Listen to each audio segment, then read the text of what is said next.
des réactions, un réactif, avec quoi ça réagit, un produit.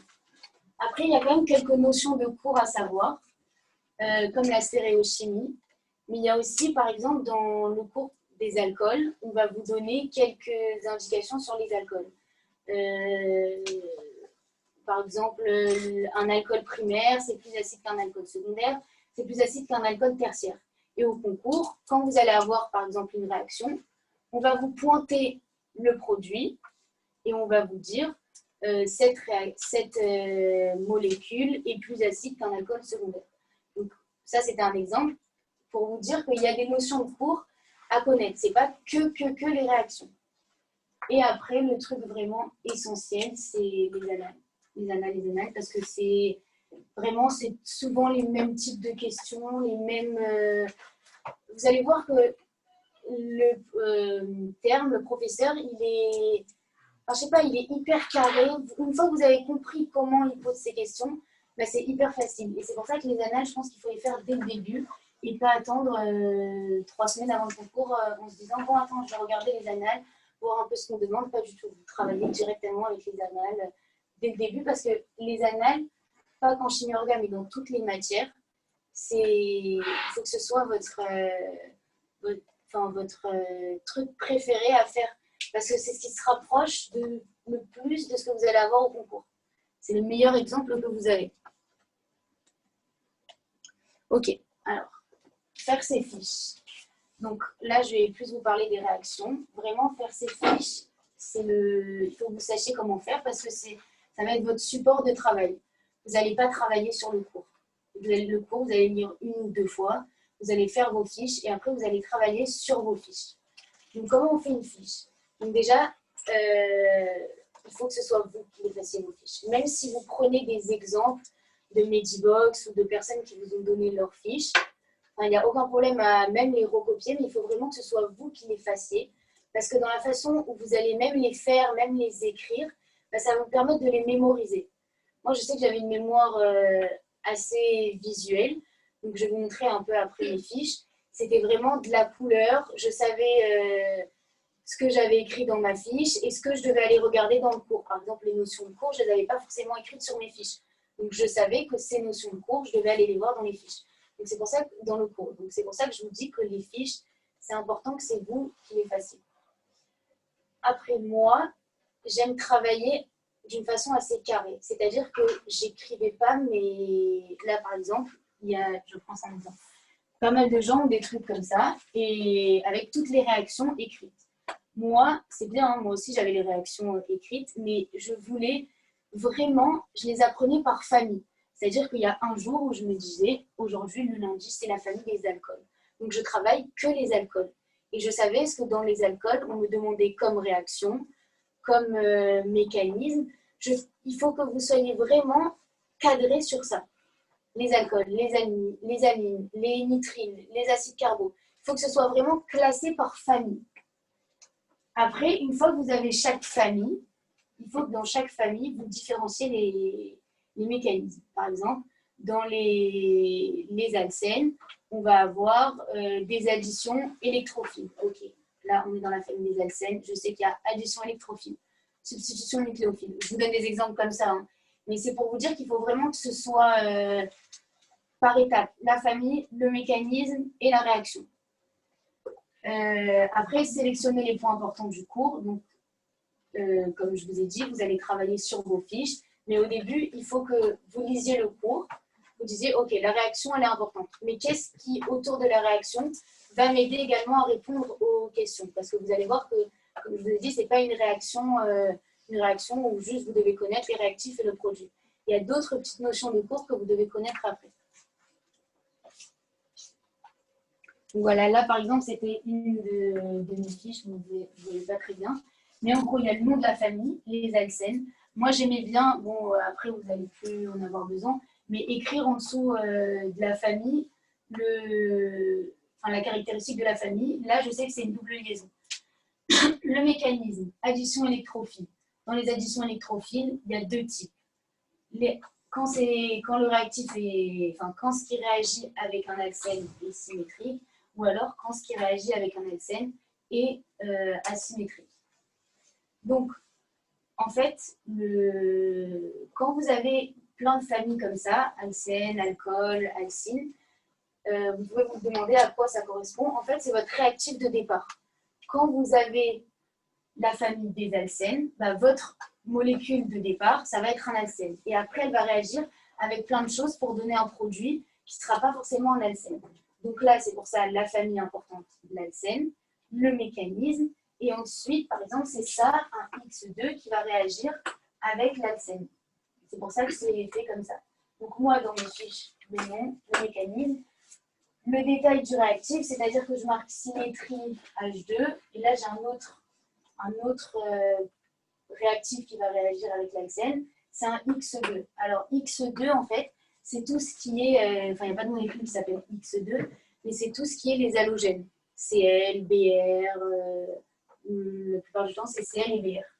Et après, je détaille ma réaction et j'écris le produit. Donc là, avec un détail s'il y a besoin. Là, je sais que en fonction du réactif, donc si c'est avec un H, ça va me donner un 6. Si c'est avec un halogène, ça va me donner une molécule qui sera trans. Donc c'est pour ça que vraiment, il n'y a pas que la réaction, il y a d'autres choses, parce qu'on va pouvoir vous demander, on va vous pointer en disant le produit est une molécule de configuration 6, est une molécule de configuration trans. Donc il faut bien connaître les petits détails autour de la réaction.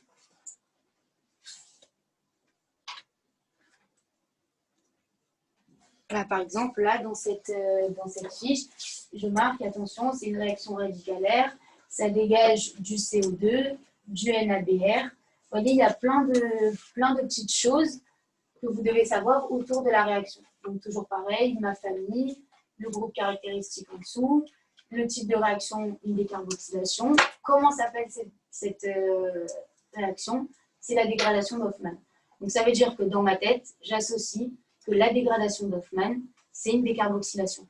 Parce que ça ne suffit pas de savoir que juste cette réaction, c'est une décarboxylation ou que juste cette réaction, elle s'appelle la dégradation d'Hoffmann.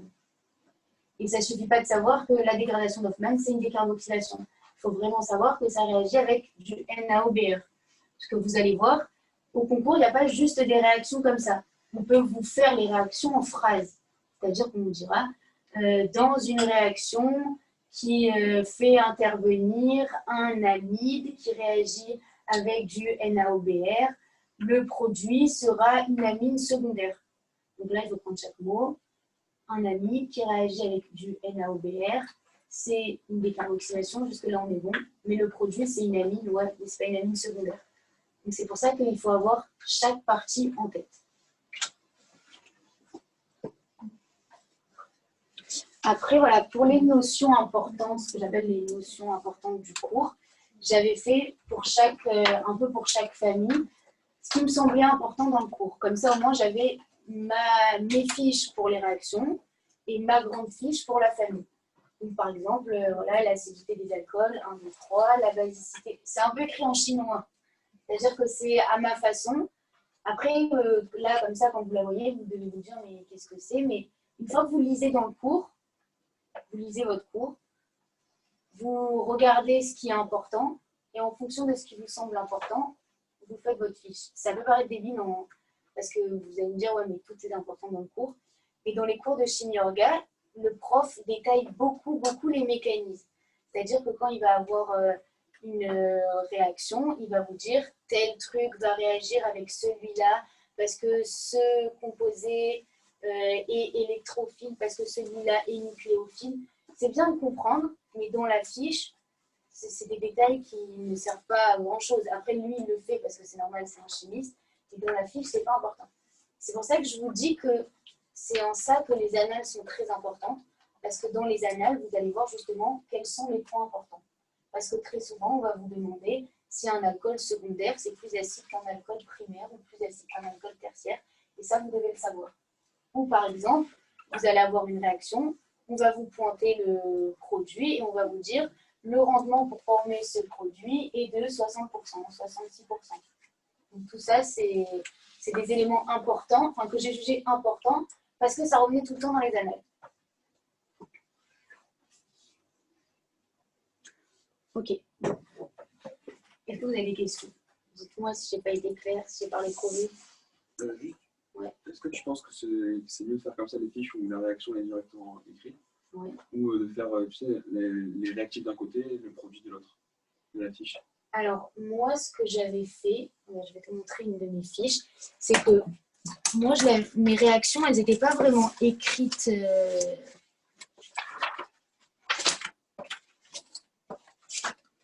Mes réactions, elles n'étaient pas vraiment écrites. Je préférais mettre en évidence. Ça, c'est une de mes fiches. Je vais la faire passer. J'avais écrit, je ne sais pas si vous voyez, l'alcène, addition électrophile, symétrie H2. Donc ça, j'avais un peu un code couleur. Je savais que ce que j'écrivais en violet, c'était mon produit, un alcane. Mais au début, alcane 6, bon, la première semaine, je préférais écrire au crayon comment j'avais mon alcane 6. Et, par exemple, une réaction un peu plus compliquée, bah là, je détaillais un peu plus. Donc en fait, tu as tout fait sur une grande feuille. Ouais, moi j'avais une grande feuille comme ça parce que vraiment je voulais travailler par famille. C'est-à-dire que le soir, quand je voulais travailler, parce que la chimie orga, il va falloir la travailler tous les jours jusqu'au concours. Il n'y a pas de ça y est, je la connais, je la travaille plus. Parce que c'est des points. Déjà, la chimie lieu 1, c'est un gros coefficient au concours. Mais dites-vous que 9 points sur 40, c'est énorme. Vous n'avez pas la notion, mais dites-vous qu'une question, ça vaut 1 point. On se trompe. Sur un item, on a 0,5. On perd 50 places au concours, 100 places au concours. Donc, chaque point est essentiel. Donc, dites-vous que 9 points, c'est juste énorme. C'est énorme. Je ne vais même pas vous dire que ça fait la différence de place, c'est que ça fait si on a le concours ou pas, parce que 2-3 questions, je vous mets peut-être la pression, mais c'est la réalité, quoi. C'est vraiment énorme, la chimie organe. Et donc, moi, je voulais vraiment bien la connaître. Donc, je me disais, voilà, tous les lundis, je travaille les alcènes. Et j'avais ma fiche en tête. Donc, alcène, tu vois, vous voyez, c'est vraiment divisé en mécanismes, en réactifs et produits. Et donc, le soir, qu'est-ce que je faisais? C'est que je me récitais la fiche. Je prenais une autre feuille et je me disais, OK, alors dans les alcènes, et je refaisais exactement la même fiche. Je la refaisais au brouillon. Je voulais connaître vraiment, parce que je savais qu'une fois que je connaissais ça, pour répondre aux questions, ça allait être hyper rapide, parce que je vais vous montrer un exemple de question. Voilà, là, par exemple, c'est des fiches que j'ai trouvées sur Medibox. Ça peut être pas mal. Vous avez la réaction et les trucs importants à retenir. C'est des idées. Vous pouvez vous en inspirer, mais encore une fois, faites vos propres fiches. Voilà. Alors, pour répondre au QCM, par exemple. Là, vous avez un exemple de question. C'est une question d'anal, hein, donc c'est vraiment ce qui tombe. Est-ce que tout le monde voit ou pas? Ouais. Donc là, avant même de lire l'item, qu'est-ce qu'on fait? On regarde la réaction. On écrit les produits. Là, vous écrivez, par exemple, au-dessus, là, vous allez voir que cette famille caractéristique, c'est un chlorure d'acide. Donc, on écrit au-dessus chlorure d'acide. Là, vous écrivez votre produit. Vous connaissez un peu les réactions ou pas? Oui, non. Bon, c'est pas grave. On ne va pas forcément répondre, mais c'est juste pour vous expliquer la démarche pour répondre à une question d'analyse. Donc, vous avez votre réactif. Vous faites la réaction avant même de regarder. Et donc là, vous allez avoir écrit vos produits. Et tout de suite, vous pouvez répondre. Parce qu'une fois que vous les écrivez en formule topologique, vous allez savoir si c'est un amide, si c'est un alcène, si c'est une amine primaire. Regardez là, la transformation de 1 en 2 et la dégradation d'Hoffmann. C'est pour ça que mes fiches comme ça, je les aimais bien parce qu'il y avait écrit, je savais que dans la famille chlorure d'acide, ce qui va réagir avec le NaOBr, ça va être ça. Ça va donner ça. Et avant même, à partir du moment où vous savez faire la réaction, vous pouvez répondre aux questions. Et ça va très très vite. Il ne faut pas, quand vous voyez la question, commencer à lire l'item 1. Alors le composé 1 est un amide. C'est quoi le composé 1? Non, ça vous allez perdre du temps. Et au concours, le temps c'est précieux. Donc vous arrivez devant une question, devant une réaction, vous faites la réaction, après vous lisez les items. Ça peut paraître débile, mais c'est des astuces qui font gagner du temps et qui vous permettent de gagner les points parce que entre alcène, alcine, il y a une lettre d'écart. Au concours, quand on est stressé, ça va vite. Donc, il vaut mieux avoir écrit notre composé devant et savoir tout de suite que c'est un alcène, un alcyne. Et pas foncer tout de suite en se disant je regarde les questions, après je fais ma réaction. Non, je fais la réaction, je regarde les items. Là voilà, un autre exemple, toujours des annales, sur les notions de cours. Donc là, ce n'est pas une réaction, mais c'est l'oxydation d'un alcool secondaire. Donc là, dans ma texte, j'ai ma fiche sur les alcools. Par action du KMNO4 concentré, à chaud et en milieu acide, conduit à la formation d'une cétone. Donc là, si j'ai ma fiche en tête, je peux répondre à toutes les questions. Un alcool primaire, voilà. Un alcool primaire est plus acide qu'un alcool tertiaire. Ça, c'est les items. C'est ça, quand je vous dis les notions de cours, c'est des choses comme ça. Par exemple, mécanisme selon E1 ou E2, SN1, SN2. Ça, c'est des choses essentielles que vous devez connaître. Est-ce que vous voyez ce que je veux dire ou pas? Oui. Tout le monde, dites-moi Simon. Comme ça, moi, je sais que demain, on fait un topo sur les mécanismes E1 et E2, les différences. Moi, ce que j'avais dans mon classeur, j'ai une petite fille, un petit post-it, mécanisme 1, mécanisme 2, comparatif. Parce qu'on va, en fait, il faut que vous vous disiez qu'au concours, on va vouloir vous piéger. Donc, E1, E2, le piège, il est gros comme une maison. Là, c'est sûr qu'on vous piège tout le temps dessus. Donc, il faut savoir que E1, c'est un mécanisme qui va se dérouler en 2 étapes. Ça va concerner un alcool secondaire. Donc, il faut que dans votre tête, par exemple, vous vous disiez, si ça, je ne le connais pas, il faut que je le connaisse par cœur. Donc, je me fais un petit post-it où je me fais un récap, E1, E2, les différences et les similitudes. Quelle famille ça concerne, quel produit ça va me donner. Un petit tableau tout petit. Et c'est ce qui vous fera gagner du temps dans l'apprentissage. Parce qu'une fois que vous avez retenu ça, c'est bon, ça y est, vous l'avez retenu, vous pouvez répondre aux questions. Le truc, c'est que je crois que dans la classe, il y en a qui ont déjà fait la chimie en veille, il y en a qui n'ont rien fait avant le stage de pré-rentrée. Ok, donc ça peut paraître. En gros, ce que je suis en train de vous dire, c'est que dans le cours, il va y avoir des petites notions et des petites différences entre des mécanismes que vous allez devoir connaître parce que c'est sûr qu'on va vous piéger dessus. Quand je dis E1, E2, ça s'appelle une élimination qui suit un mécanisme appelé numéro 1. E2, une élimination qui suit un mécanisme appelé numéro 2. Et en fait, entre ces deux mécanismes, qui sont les deux des éliminations, il va y avoir des similitudes, mais aussi pas mal de différences. Donc, c'est ces notions de cours qui seront en fait, peut-être qu'il y a un cours sur les mécanismes, qui seront intégrés dans le cours sur les alcools, que vous devez retenir. Parce que justement, vous allez avoir des questions de ce type-là.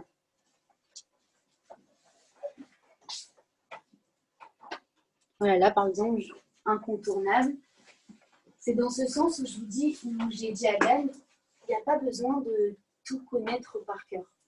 Enfin, il faut tout connaître par cœur, mais s'il y a des choses qu'on comprend, ça va plus vite. Par exemple, ça vaut pour la famille des alcools, des aldéhydes, des acides carbo, des cétones. Donc, vous vous rendez compte que déjà dans 4 familles, si vous connaissez ça, vous connaissez une tonne de réactions. Parce que dans pratiquement une tonne de familles, vous allez avoir comme mécanisme oxydoréduction.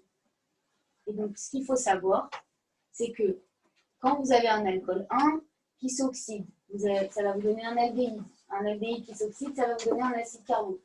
Bon, là, peut-être que vous ne comprenez pas, mais quand vous allez lire le cours et essayer de le comprendre, vous allez vous rendre compte qu'il y a des mécanismes qui reviennent souvent. Des réactifs, donc ce qui va se mettre sur la flèche, qui vont être souvent les mêmes. Et si, par exemple, il y a je vais vous montrer là, un ALLIH4, ce qui va être au-dessus de la flèche, vous allez avoir ALLIH4 plus H2O. Ça, ce ALLIH4 plus H2O, vous allez le voir des milliards de fois. Donc, si vous associez que ALLIH4, ça va permettre de me faire une réduction, et que vous savez que un acide carbo qui est réduit, ça donne un aldéhyde, et un aldéhyde qui est réduit, ça me donne un alcool primaire. Peu importe la réaction que je vous donne, vous savez que ALLIH4 s'associe à la réduction. Donc, vous pouvez suivre toute cette chaîne. Est-ce que vous avez des questions sur la façon dont je réfléchis pour répondre aux questions? Dites-moi si ce n'est pas clair.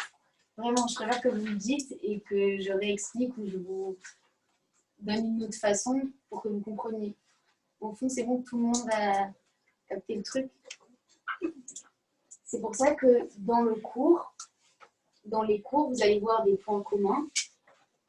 Et je vous demande de faire attention à ces points communs entre les différentes réactions pour que vous puissiez répondre facilement.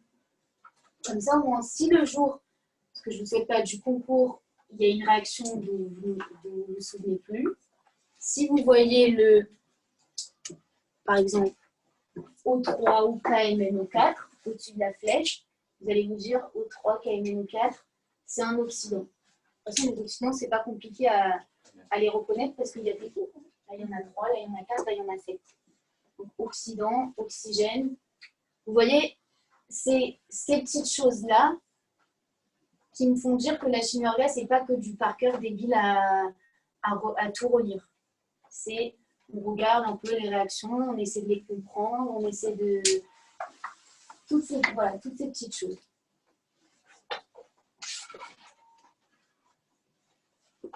Alors, comment on révise?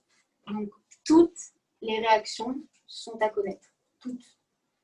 Vous allez me dire, ouais, mais dans les annales, c'est toujours les mêmes qui reviennent. Je m'en fous, il faut vraiment toutes les connaître parce que vous ne savez pas. Vous savez, au concours, il y a toujours des surprises où une année, le sujet n'est pas trop similaire aux années précédentes. Donc, il faut tout connaître. Encore une fois, la chimie orga, c'est une partie énorme du programme. Et en plus, c'est bien que ce soit une partie énorme parce que c'est pas compliqué. Là, ça vous paraît difficile, mais une fois que vos fiches seront faites, le plus gros du travail sera fait. Parce qu'à partir du moment où vous avez vos fiches faites, vous pouvez réviser dessus et les points, vous pouvez être sûr que vous allez les avoir. Alors maintenant, combien de temps vous allez et à quelle fréquence réviser? Tous les jours. De maintenant jusqu'au concours, vous révisez tous les jours. Donc prenez dans votre planning, peut-être au début, 1 heure par jour, 2 heures par jour, d'abord pour faire vos fiches. Prenez le temps de bien les faire. Essayez de comprendre un peu les réactions. Dan m'a dit que pendant le confinement, ou je ne sais pas, quand vous aviez des cours en Zoom, il vous a un peu expliqué les réactions. Ou pas. Donc, essayez de reprendre avec ce qu'il vous a expliqué. Vous faites vos fiches et vous regardez le cours. Lisez 1 ou 2 fois le cours pour que, dans le cours, comme c'est écrit en phrase et que c'est vraiment tout détaillé, vous pouvez comprendre. Donc, une fois que vos fiches sont faites, soit chaque jour, vous vous dites « je revois toutes les fiches », enfin, toutes les réactions, et bon, ça va me prendre 1h30. Et il y en a qui le font et ça a très bien marché. Soit, moi, ce que je faisais, comme je vous ai dit, c'est que je procédais par famille. Le lundi, les alcynes, le mardi, les amides, le mercredi, les nitriles. Et comme ça, au moins, ça me permettait de, chaque jour, de bien revoir. Après, vers la fin de l'année, ça va aller super vite. Donc, si vous voulez revoir 2-3 familles par jour, ce sera vraiment faisable. Mais c'est vraiment, les réactions, il faut que vous sachiez les écrire. Il ne faut pas que vous les faites, vous révisez jamais à l'oral. Jamais en vous disant, non, c'est bon, je connais, de toute façon, je sais que cette réaction, ça va me donner ça. Non, vous prenez une feuille, un papier, une feuille, un stylo, et vous écrivez la réaction. Vous refaites votre fiche sur votre brouillon. Combien de temps tu prenais pour réviser une famille? Une famille, honnêtement, à la fin, je me mettais 1 demi-heure de chimie orga, mais je savais qu'en 10 minutes, un quart d'heure, ça allait être fait. Mais c'est pas grave, une fois que c'était fait en 10 minutes, un quart d'heure, j'allais pas dormir. Je revoyais peut-être une petite famille, ou je relisais le cours une fois en phrase, et comme ça, au moins, ça me permettait de bien ancrer ce que je venais de réviser. Mais après, j'aime pas trop parler de temps quand vous allez me dire combien de temps je mets pour apprendre un cours, combien de temps je mets pour réviser cette fiche. On se les a toutes posées, ces questions, mais vous allez voir que autour de vous, il y a des gens qui vont aller beaucoup plus vite que vous. Il y a des gens qui vont aller beaucoup plus lentement que vous. Il ne faut pas du tout, même si c'est un concours, se comparer aux autres. Vous fixez, vous, un objectif de ce que vous devez faire en 1 semaine, en 1 journée, même en 1 mois, en 2 heures. Il faut que ce que vous ayez prévu de faire, vous le fassiez. Ne regardez pas ce que votre copine elle a fait en 2 heures. Parce que ça ne sert à rien. Moi, par exemple, j'allais, on va dire, assez rapidement sur les cours. Donc, moi, j'avais une copine qui était assez lente, qui passait 3 heures sur un cours. Bah, moi, je préférais le faire en 1h30, mais par contre, je vais le voir tous les jours. Donc, c'est pour ça que c'est une perte de temps et se rajouter du stress en plus quand on se compare trop aux autres. Parce que vous allez avoir chacun votre méthode, chacun votre façon d'apprendre. Donc, la chimie orga, pour certains, ça va être hyper facile parce qu'il y en a qui adorent la chimie, qui adorent les molécules. Donc, en 10 minutes chaque jour, ou même dans une semaine, ils connaîtront toutes leurs réactions. Et il y en a d'autres, jusqu'à la veille du concours, bah, ils seront là, un peu galérés. Mais c'est pas grave, on s'en fout. Tant que le jour J, on est prêt, on s'en fout de combien de temps on a mis pour les apprendre. Et voilà, en moyenne, j'avais une demi-heure, au début peut-être 1 heure par jour, pour apprendre la chimie orga. Et encore une fois, c'est tous les jours. Même pendant la semaine, pendant les semaines où vous allez avoir beaucoup de choses quand ça va s'accélérer à la fin du quad, il faut garder la chimie orga. Parce que c'est les points qui vous permettront de faire la différence ou de gagner beaucoup de place ou même d'avoir votre concours.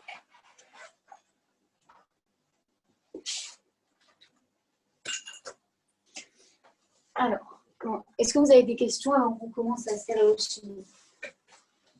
Dites-moi. Ouais. Est-ce que tu es en cours? Alors moi, j'ai jamais été en cours de chimie orga, mais sinon j'allais tout le temps, enfin très très souvent à la fac. Et c'est vrai qu'en cours de chimie orga, j'ai pas été parce que, comme vous, j'avais un peu révisé avant et je me disais bon, moi j'aimais bien la chimie. Enfin la chimie orga, j'étais pas du tout chimiste, mais j'aimais bien. Je trouvais que ça va, c'était pas hyper compliqué à apprendre. Donc comme je l'avais, on va dire, assez bien travaillé. Ça me saoulait un peu d'aller en cours et de revoir. Mais avec du recul, je me dis que ça aurait peut-être été pas mal parce que si là, vous l'avez vu, l'entendre du prof, peut-être que ça va vous permettre de bien le retenir. Ça dépend. Encore une fois, il y a des gens qui ne vont jamais aller à la fac. Là, ça se trouve, parmi vous, il y en a qui ne vont jamais aller, qui vont avoir leur concours. D'autres qui vont aller tout le temps, qui vont l'avoir aussi. C'est vraiment... ça aussi, hyper personnel. Moi, j'aimais bien aller à la fac parce que j'aimais bien, déjà c'était bien la fac parce que ça permettait de faire une pause dans la journée parce que quand on est à la fac, en fait, on ne travaille pas, juste on écoute. C'était bien parce que je voyais du monde aussi. Quand on va à la fac, on voit ses amis. Je sais pas, c'est pas pareil que de rester devant un bureau. Et puis, d'entendre le cours du prof, ça m'aidait et j'aimais bien en fait connaître la personne qui allait me faire les questions le jour du concours. Parce qu'en fonction de la façon dont le prof faisait le cours, on peut se dire, ah ouais, lui, je sens qu'au concours, ça va être sympa. Ou lui, ou une prof, elle, on sait qu'elle est sympa parce que son cours, il est cadré, il est hyper clair. Donc, moi, j'aimais bien aller à la fac. Mais c'est vrai qu'en chimie orga, j'ai pas été. D'autres questions? Est-ce que c'est bon, vous avez compris ce qu'on attend de vous un peu au concours pour la première partie de la chimie orga?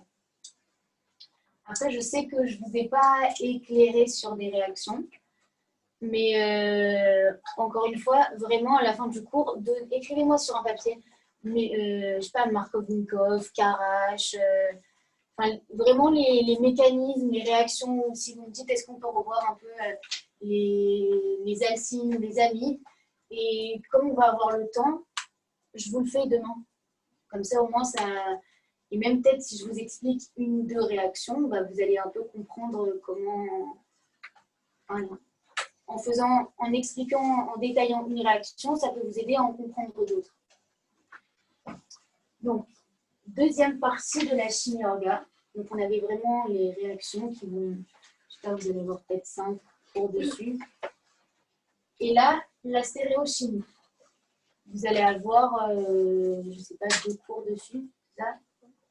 Je ne sais pas combien de cours dessus. Mais tout va un peu il faut que ce soit clair. Donc, c'est pour ça que ça, j'ai envie de reprendre chaque partie avec vous. Parce que vous allez avoir plein de... Enfin, il y a toujours au concours 1 ou 2 questions. On vous met une molécule et on va vous dire cette molécule est de configuration R. Ces deux molécules sont érythro. Cette molécule et ces deux molécules sont énantiomères. Donc c'est pour ça que ces points du cours, il faut qu'ils soient hyper clairs. Donc n'hésitez pas à prendre des notes parce que je vais vous donner plein de petites astuces pour pouvoir déterminer un peu les caractéristiques d'une molécule.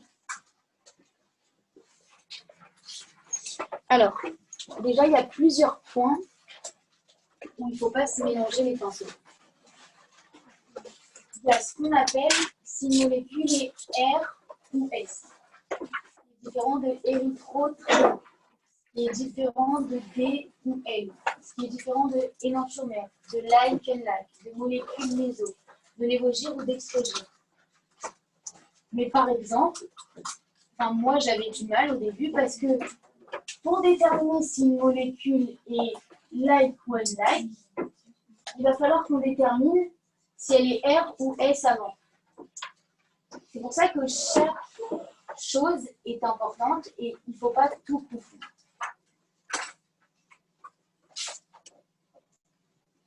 Alors, on va voir d'abord ce que ça veut dire R ou S. Enfin, pour moi, ce que ça veut dire. Donc, je vais vous écrire une molécule au tableau et je vais vous montrer comment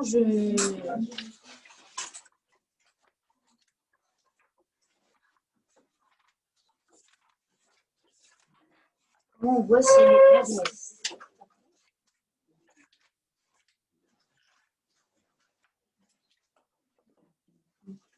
Alors, comment ça va se passer au concours? Vous allez avoir une molécule, on va vous présenter.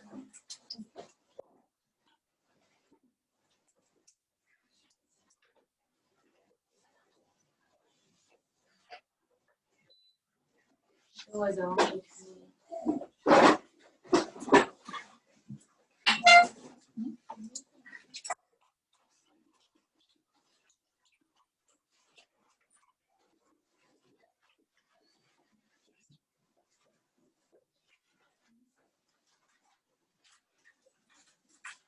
Ok.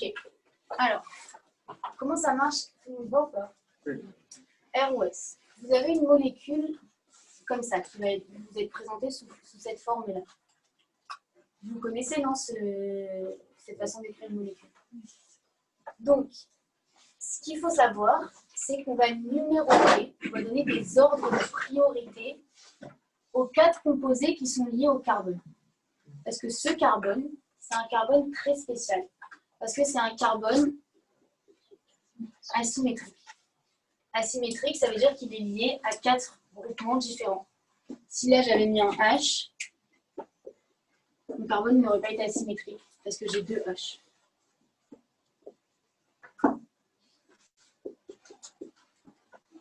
Donc, première chose, avant de commencer, R ou S, on s'assure que le carbone est bien un carbone asymétrique. Ensuite, il y a une règle qui s'appelle la règle de Kahn-Gold et comment il s'appelle le troisième là, mais ça fait 6. C'est une règle pour prioriser les groupements qui sont liés. Prioriser, c'est-à-dire que je crois que c'est les classer selon du plus lourd au plus léger dans le tableau périodique. Encore une fois, vous allez voir autour de vous des gens qui vont apprendre le tableau la périodique par cœur. Je vous dis dès maintenant, inutile, c'est ridicule, c'est une perte de temps. Parce que il y a ça.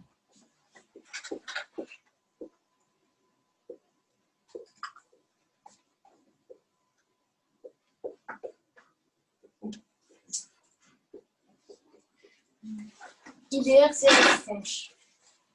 C'est une phrase que vous allez retenir. IDR, CLS fonche. Parce que c'est ce qui va permettre toujours de pouvoir numéroter.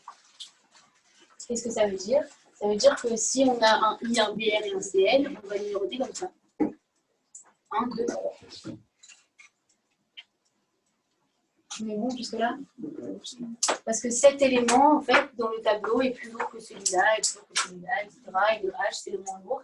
Et en fait, cette phrase IBR, CLS fonge, enfin cette phrase, ce truc, quoi, c'est les éléments qui sont tout le temps, enfin, les éléments les plus importants et que vous allez toujours retrouver dans ces types de questions.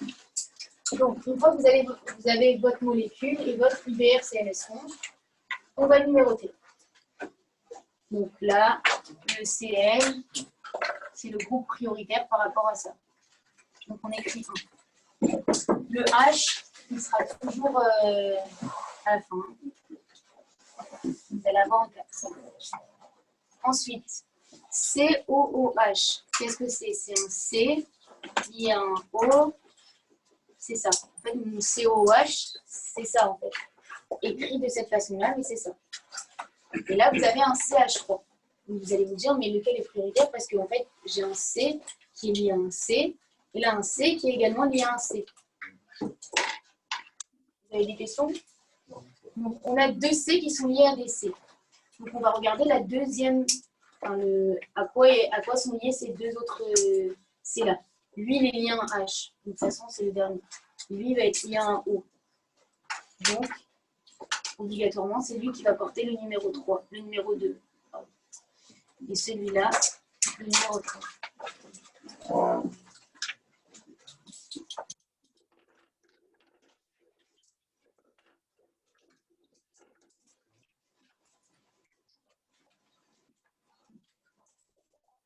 Vous avez compris jusque-là comment ça marchait. Là, vous sauriez renuméroter une molécule ou pas? Vous l'avez déjà expliqué, ça? Oui. Ok, alors, une fois qu'on a nommé ça, moi, on m'a expliqué que, en fait, il y a trois cas possibles. En fait, comment moi, je répondais à la question, c'était le truc le plus important qu'il fallait regarder, c'était où il était placé mon numéro 4. C'est vraiment le numéro 4 qui va me permettre de suivre la méthode d'après. Vous numérotez tout et vous regardez où est placé le 4. Donc, le 4, il peut être soit là, soit ici, ou soit ici, qui soit, d'ailleurs, un peu plus. Alors, premier cas.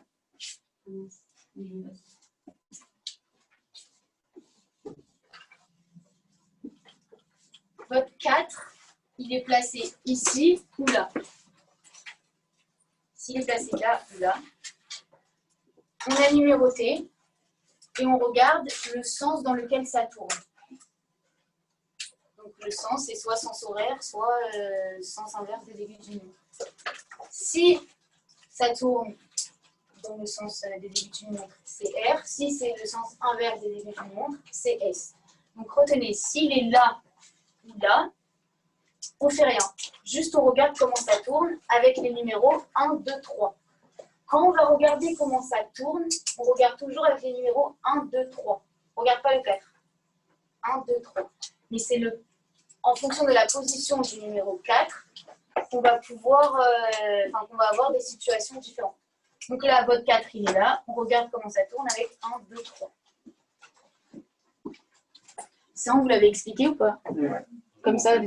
Non, pas comme ça, mais pas comme ça.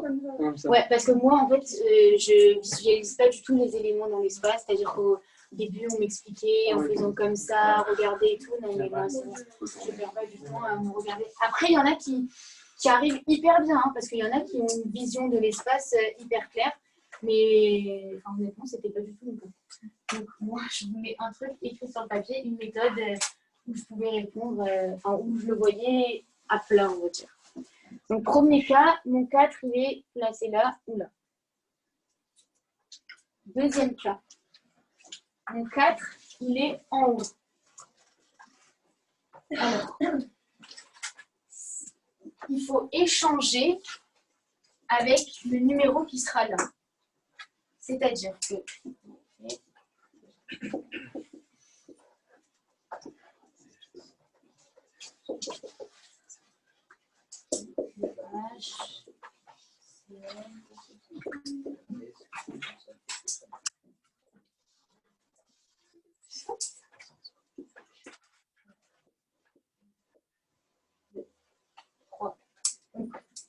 une configuration comme celle-là. Mon H, il est en haut. mon A, je ferai ça, mon numéro 4 est en haut, une fois que j'ai numéroté. Donc, qu'est-ce que je vous dis là? Vous allez échanger avec ce numéro-là. Donc là, moi, ce que je faisais, je barre mon 4, je mets un 1, là, je barre mon 1 et je mets un 4. Et ensuite, je regarde comment ça tourne après avoir échangé les numéros. 1, 2, 3, sens des aiguilles sens inverse des aiguilles d'une montre, S. Ouais. Imaginons, le numéro 1, il avait été sur les côtés, on avait fait pareil. Non, ce qu'il faut vraiment regarder, c'est le numéro 4.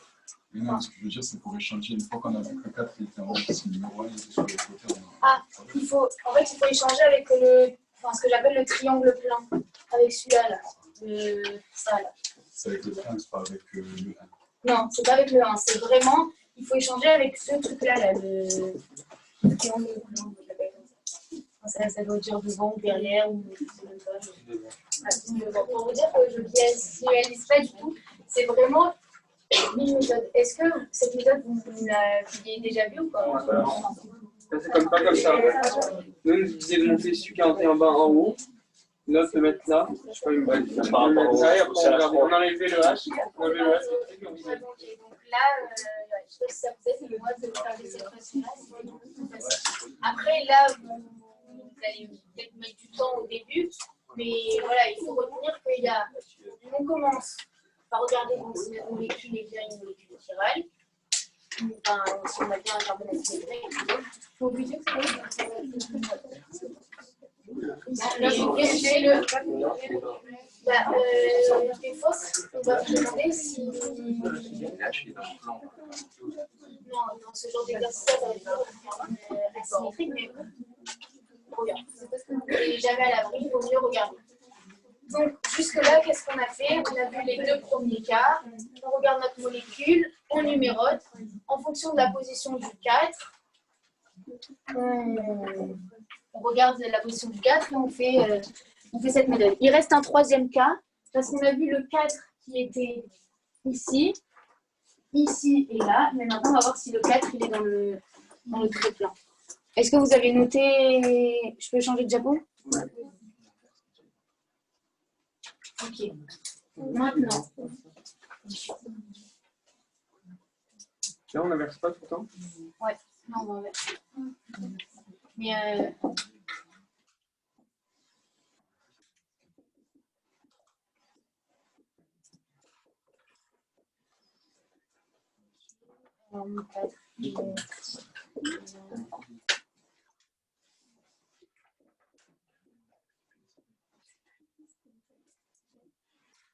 ok, ma molécule, toujours pareil, on numérote.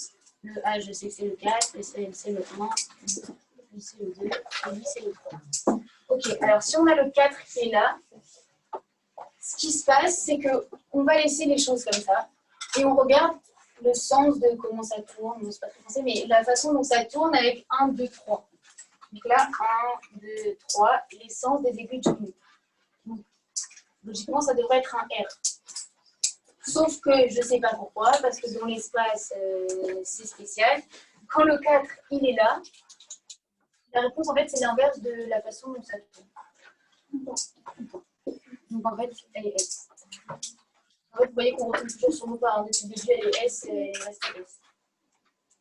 Enfin, c'est pas qu'elle est restée S, c'est qu'on change en faisant cette méthode.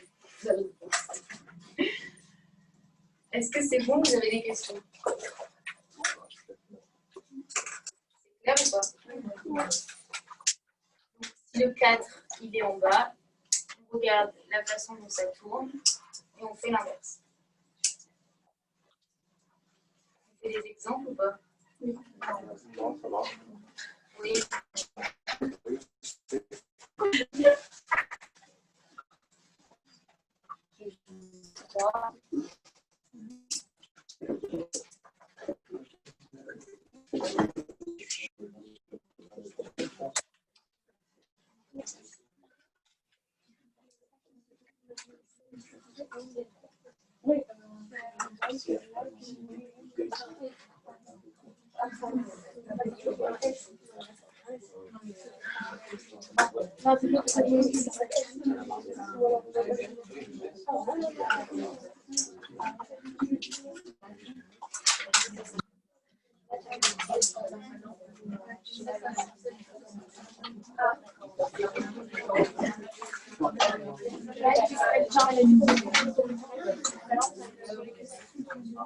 Non, mais en fait, c'est le hasard. De toute façon, si vous suivez ça, c'est pour ça.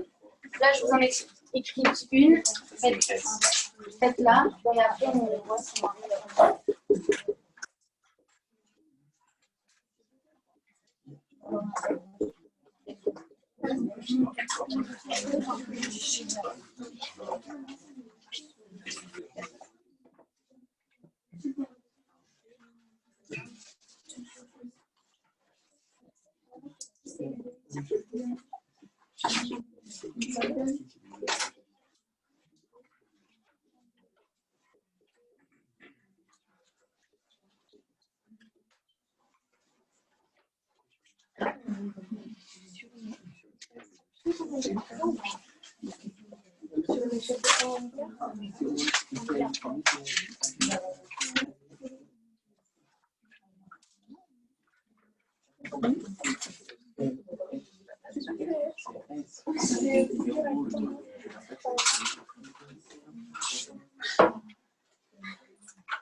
je vous en mets trois déjà.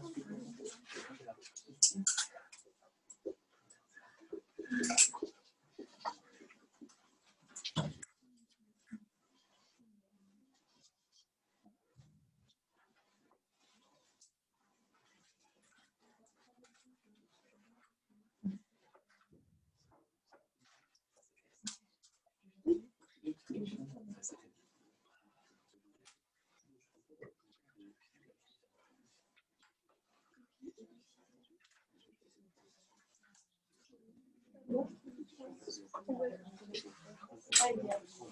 Alors, faites-moi les trois molécules et après, on vérifie.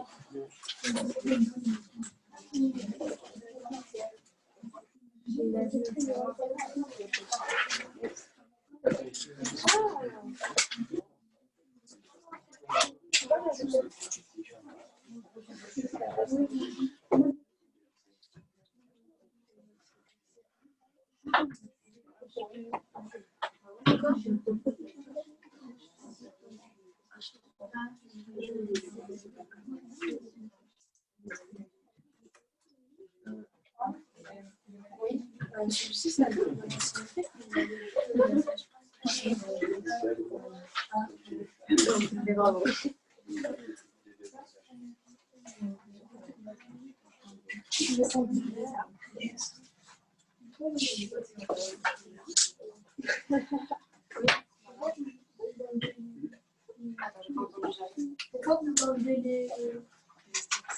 Ah, parce que je sais pas, des fois, ils sont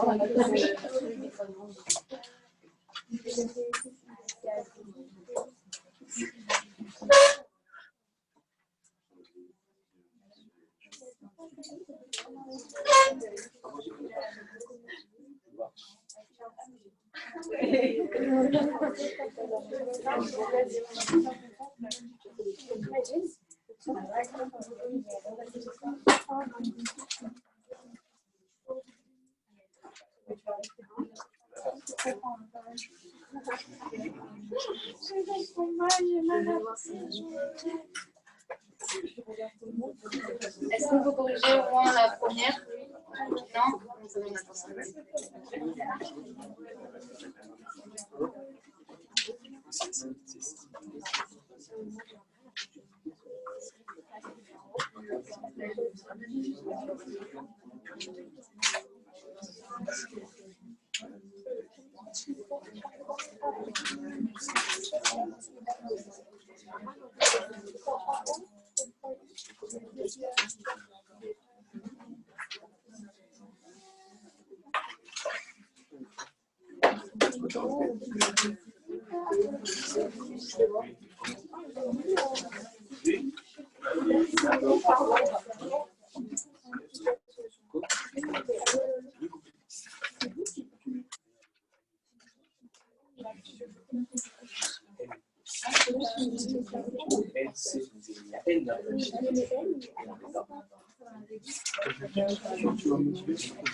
Ça va être ça.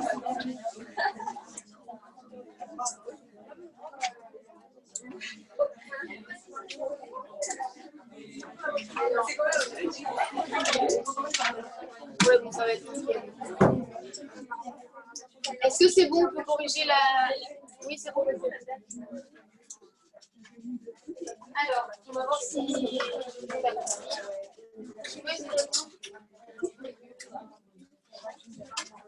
Je peux le faire ou pas? Alors, non, vas-y. Allez, ça va.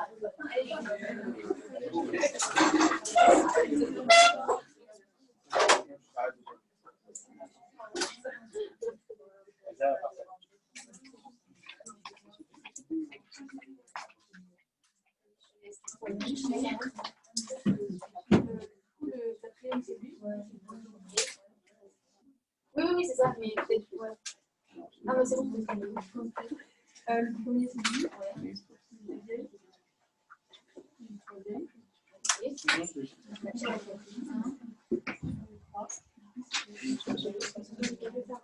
Alors, on va reprendre le 4 qui est en haut. Là, il faut changer le 4.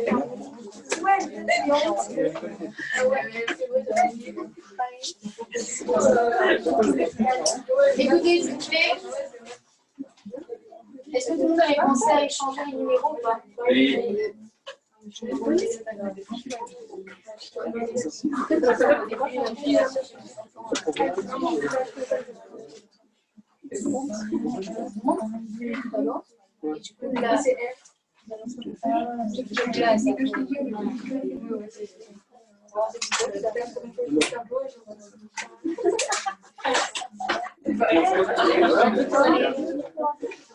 voyez qu'en fait, il faut bien maîtriser la méthode parce que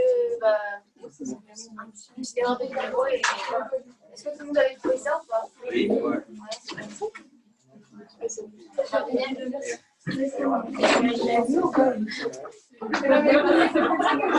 Écoutez, s'il vous plaît.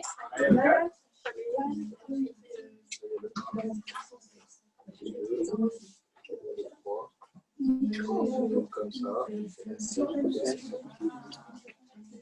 Très bien. Est-ce que tout le monde avait un bon pour la numérotation? Le 4, il est bien là parce que dans tous les cas, le H, c'est le dernier. Le O, il est prioritaire au N. Et là, on a le C. Est-ce que c'est bon pour tout le monde la numérotation? Ouais, c'est bon. La dernière?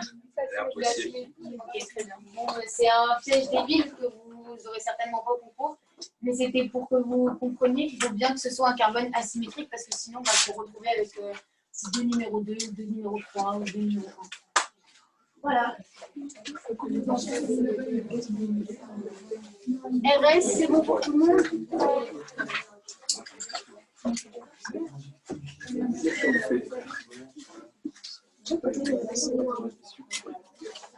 Alors, Ok,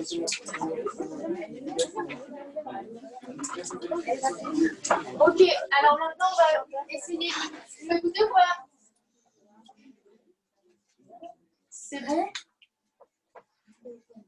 Vous avez des questions? Oui. Moi, juste à parler de like et pas la n like. Alors, on va le voir à la fin.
Écoutez, s'il vous plaît, parce que c'est une bonne question. Pour la numérotation, quand vous avez un C, donc notre carbone asymétrique, lié par exemple à un COH ou CH2OH, quand vous, moi c'est vrai que ça me portait à confusion au début, si vous avez vous voyez un O dans CH2OH, mais en fait c'est un C qui est lié à 2H et qui est lié à un OH et qui est lié à ce carbone-là. En fait, tu as ton carbone ici, c'est celui-là, qui est lié à un C, qui est lié à un O, qui est lié à 2H. Mais quand tu regardes, c'est comme par ordre alphabétique. Quand on place dans le dictionnaire, d'abord on regarde la première lettre, si les deux premières lettres c'est les mêmes, on regarde la deuxième. Donc là, si tu veux, le premier atome qui est lié au C, c'est un autre C. C'est par exemple, si là tu as C. Ah ouais, je ne sais pas parler de la règle du fantôme. C. Mais du coup, tu regardes par ordre alphabétique, tu regardes ce qui est lié au C, c'est un C. C'est le deuxième C qui est lié à un OH.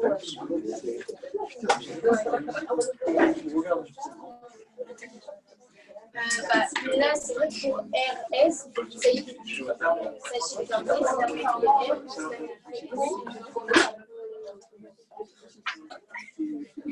alors attendez, je vous montre juste.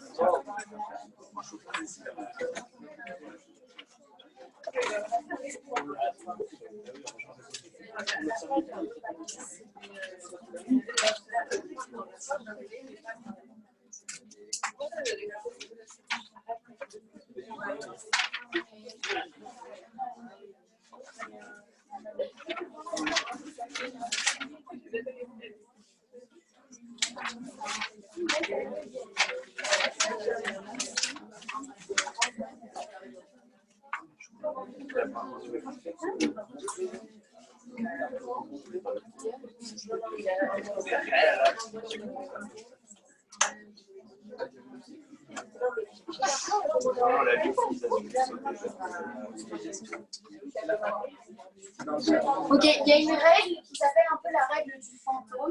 Enfin, moi, c'est comme ça qu'on l'appelle. Si on a un C, comme ça, C double liaison O. Si on a C, c'est un C. Dans les deux cas, on a un C. Un qui est lié à un O et qui est lié à un O. Est-ce que quelqu'un sait qui a la priorité sur qui? La double liaison, double liaison. C'est ça, qui a la priorité sur ça. Et pourquoi? Enfin, peut-être qu'il y a une explication, mais moi, le truc, c'est que c'est pareil, quoi. Quand tu as un triple C ou un C qui est lié à 3C, quand tu le donnes, lui, ça va avoir le numéro 1 et lui, ça va avoir le numéro 2. lui le numéro 1, lui le numéro 2. Est-ce que c'est bon pour tout le monde ça ou pas? Mais ça a différents points. Bah, non, c'était pas trop lié à cette question, ça m'a fait penser à cette truc-là. Je peux répéter son exemple. Non, la question, comment tu t'appelles? La question de Célie, c'était que tout à l'heure, on avait un C. C'était quoi la molécule? Avec un CH2OH. Je crois que c'était ça. Et après, on avait un OH, c'est ça?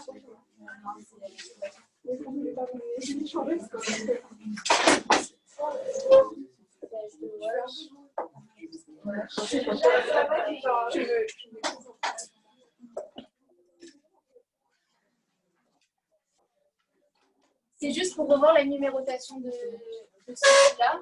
On avait bien celui-là en 1, en 2 et en 3. Pourquoi celui-là en 1? Parce qu'on a le O. Et la question, c'est pourquoi celui-là n'est pas en 2 et celui-là en 3, puisque là, on a un O, alors que là, on a un N. Et on sait que le O est prioritaire sur le N. Ouais. C'est quoi le mouvement le plus à gauche qu'on ne voit pas du tout? NH2, pardon. Donc là, on a un NH2, un OH et un CH2OH. Le O, on est sûr qu'il est prioritaire sur le C et sur le N. Donc il va avoir le numéro 1. Mais la question, c'était, dans ce deuxième groupement, là, le CH2OH, on a un O. Et là, on a un NH2. Donc comment ça se fait que ce soit le NH2 qui soit prioritaire sur le CH2OH? Parce que si vous développez ça, en fait, vous avez un C lié à un N qui est lié à ça avec un C, H et un OH. Donc, lui, c'est notre carbone asymétrique. Est-ce que tout le monde voit du fond ou pas? En fait, on a notre carbone asymétrique, celui du milieu là, qui est lié à un N, il est là, avec nos deux H, et un C avec un OH et deux H. Donc, quand on regarde la priorité, toujours pareil, par ordre alphabétique. Enfin, l'alphabétique, vous avez compris, ordre de priorité, donc par étape. Donc, on commence par regarder le N et le C. Ce qui est directement lié à notre carbone asymétrique, c'est le N et le C. Bon, bah, là, du coup, direct, on voit que lui, il est prioritaire sur lui. Mais si j'avais ça, un autre C ici, mon carbone il reste toujours asymétrique parce qu'on a un CH2OH et on a un CH3. Donc, qu'est-ce qu'on fait? On procède par étapes. Ce qui est lié à notre carbone asymétrique, c'est deux carbones. À deux carbones, qu'est-ce qu'on fait? Ben, on regarde à quoi ces deux carbones sont liés. Lui, il est lié que DH et lui, on a un OH là. Du coup, c'est lui qui devient prioritaire. Et autre situation, si on a ça,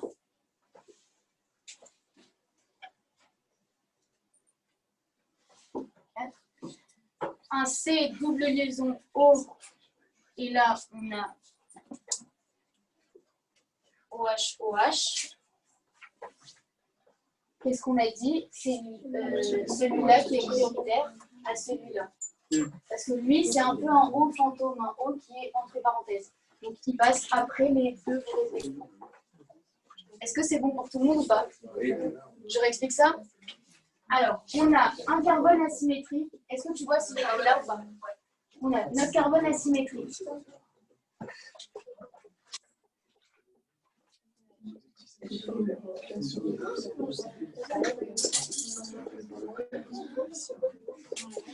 Ok, écoutez, parce que ça peut être, enfin, c'est important, quoi, c'est une règle.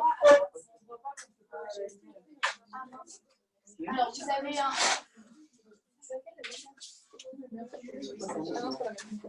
Est-ce que vous voyez si j'ai là ou pas?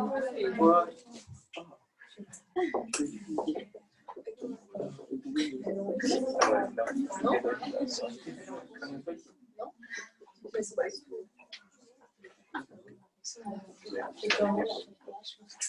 Alors là, on a notre carbone asymétrique. On a notre carbone asymétrique qui est là, qui est lié à un C double liaison O, qui est un CH2OH en fait. CO, C, double liaison O. Et là, on a un carbone qui est lié à un OH et un deuxième OH. Donc, pour numéroter, qu'est-ce qu'on fait? On a notre carbone asymétrique. On regarde à quoi il est lié directement. Un carbone et un deuxième carbone. Donc, qu'est-ce qu'on fait vu que c'est deux carbones? Comment on regarde qui est prioritaire sur l'autre? On regarde ces deux carbones-là, à quoi ils sont liés. Là, on a deux O, et là, on a une double liaison O. Double liaison O, on pourrait se dire, bah, en fait, c'est comme si on avait un O et un O, deux O. Donc, pour savoir qui est prioritaire, la règle, c'est que ce double liaison O, c'est un O fantôme. C'est comme si on avait un O et un O entre parenthèses. Mais comme il est entre parenthèses, et que là, on a deux vrais O, bah, c'est lui qui est au prioritaire. Dans la numérotation, on aura ce carbone, enfin, cette molécule qui sera en une et cette molécule qui sera en deux. Si à droite, vous avez qu'un seul O, c'est lui qui est prioritaire. Ouais. Ouais. Ouais, c'est ça. Tout ce qui est un peu fantôme, c'est pas prioritaire sur le vrai. Fantôme, c'est double liaison, triple liaison. C'est pareil quand tu as un C, triple liaison C, avec un C lié à 3C. Lui, il sera prioritaire sur lui. Ouais. Ça nous sert à quoi, ça? Non, dans les questions de... Ah, ben au concours, vous allez avoir une molécule. Ah, érythrotriol. Non, le truc que tu as fait en haut. Ah, ben ça, ben, c'est quand tu as une molécule et que tu veux savoir la numérotée pour déterminer si c'est R ou S. Tu peux avoir. Ah, on peut avoir des trucs comme ça, là? Oui, tu peux avoir. Non, on peut te la faire comme ça. Mais si tu as ça, ton carbone asymétrique, comme ça, et que tu mets COOH ou CH2OH, il faut que tu saches qu'il faut faire sur tout. En fait, ça correspond à ça, et ça, bah, c'est HHOH. Il faut que tu saches qu'il faut faire sur tout. Oui. Est-ce que la triple liaison, c'est moins prioritaire que la double? Bonne question. Logiquement, oui. Parce que si tu as 3, il y en a 2, tu en as 3, c'est comme si on avait une en moins parce que l'autre est lié à. Est-ce que c'est bon pour tout le monde ça ou pas? Dites-moi si vous avez des questions. Parce que c'est important. Parce que la numérotation, c'est ce qui va vous permettre de répondre même à la suite. Donc ça, c'est bon? Je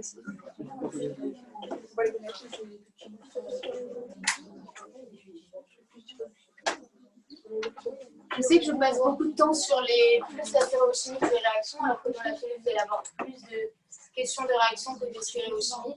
Mais la stéréochimie, je pense qu'une fois qu'on a la méthode, c'est bon, quoi, on sait déterminer qui est quoi. Et c'est bon, alors que les réactions, on n'aurait pas eu assez de temps pour les détailler et les expliquer. Du coup, maintenant, érythro ou tréo. Attention à ne pas me confondre avec R ou S. Écoutez, s'il vous plaît, on change de truc. Alors, érythro ou tréo, c'est pour ça que je vous dis qu'il ne faut pas se mélanger, parce que là aussi, on va encore voir comment ça tourne. Sauf qu'il ne faut pas se mélanger avec le R ou le S. Donc, érythro ou tréo, la plupart du temps, au concours, vous allez avoir une molécule sous la forme Fischer, comme ça. Et en fait, ce que j'appelle moi, pour pouvoir déterminer érythro ou tréo, il va falloir qu'on se mette en mode Newman. Est-ce que vous savez ce que c'est Newman? Vous savez, c'est bon? Alors, cette forme-là, elle s'appelle Fischer. Okay. Et la forme Newman, ça va être un rond avec des espèces de barres comme ça, non? Ça va être comme ça. Il y a dedans aussi, ouais, du steak. C'est pas 4 points. Ouais, bon, voilà. Là, vous avez un Newman et là, un Fischer.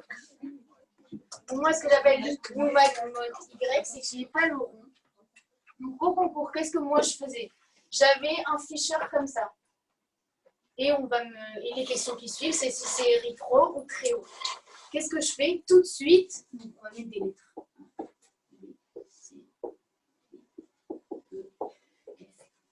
Je vais passer, là on a mis 2 carbones. Je dessine 2 Y. j'ai mes 2 Y. Et en fait, chaque Y va correspondre à mes 2 carbones. Juste une parenthèse, Ambre, Ouais. j'ai tes QCM d'Orga, j'arrive pas à les ouvrir. Tu pourras le projeter, leur faire et après tu me le redonneras en Word. Ouais. Du coup, on a les 2, mon Fisher et ce que j'appelle mon Newman mode Y. Et en fait, je vais passer ces éléments-là à ici. Donc là, celui-là, ça va correspondre comme ça, à celui-là, juste pour que vous compreniez. Là, on va mettre un triangle pour que vous compreniez que ce soit celui-là. Donc ce carbone-là, je vais le mettre là, et ce carbone-là, je vais le mettre là. Donc là, le bout là, je le mets là. Et ensuite, je laisse B, C. Là, je mets mon F, et là, je mets E et D. Est-ce que c'est bon pour tout le monde, comment on passe de ça à ça? Ouais. Je vois si je vais dire.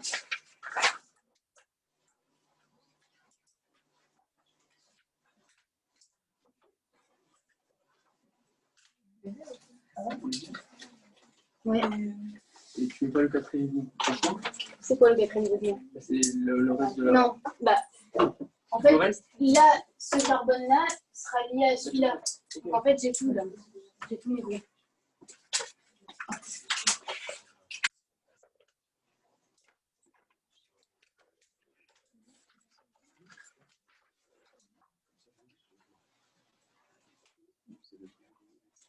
Ok, en fait, on va faire l'inverse. Celui-là, le carbone là, celui qui est ici, là, je le mets en premier là, et en fait, c'est pareil.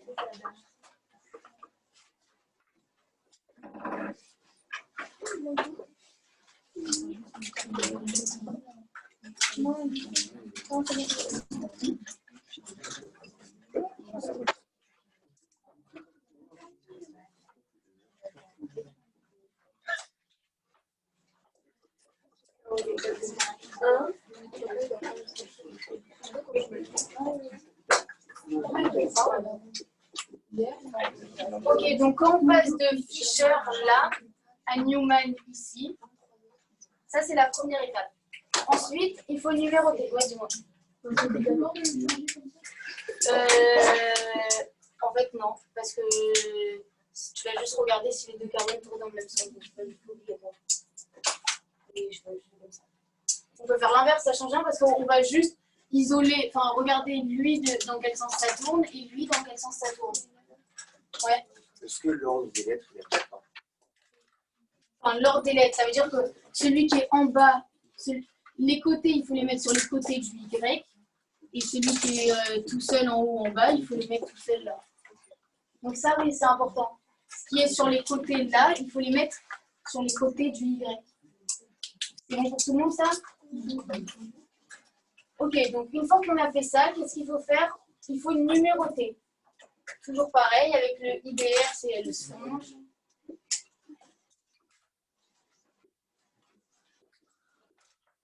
Et là, on va numéroter. Mais on va numéroter que 1, 2, 3 là. Parce qu'il n'y a pas le 4. Donc on va numéroter, je ne sais pas, je mets des numéros au hasard parce que là c'est des lettres. On va dire 1, 2, 3, 1, 2, 3. Et là, maintenant, une fois qu'on a numéroté, on va juste regarder dans quel sens ça tourne. Il n'y a pas de R ou de S là, c'est juste le sens de comment ça tourne. Donc là, j'ai dans l'ordre, ça tourne de cette façon-là. Et là, ça tourne aussi de cette façon-là. Les 2 carbones tournent dans le même sens. On est érythro. Est-ce que c'est bon ou pas? On est en Fisher comme ça. Au concours, ça va être comme ça. Ouais, ça va être des... On va pas vous mettre le carbone et des lettres. Ça va être vraiment les clés. Donc, vous avez votre Fisher. On passe en Newman mode Y. Vous faites moi je le faisais, je faisais un Y sur ma copie et je plaçais. On numérote toujours avec la règle Canigone et je sais pas comment ça s'appelle. Cible. Donc IBR, CM, Sponge. Parce que cette règle, en fait, encore une fois, ça classe les éléments du plus lourd au moins lourd. Et bon, la plupart des éléments, enfin les éléments qu'on utilise le plus, ça va être IBR, CL, S, SON, CH. Donc, plus c'est lourd, plus petit est le numéro. On numérote. Donc là, on est d'accord qu'on n'a que 3 numéros. Dès qu'on a mis les 3 numéros, on regarde comment ça tourne. Si les 2 carbones tournent dans le même sens, on est érythro. Si les 2 carbones tournent dans le sens inverse, donc là, on va mettre 2, et là, on va mettre 3. Nos 2 carbones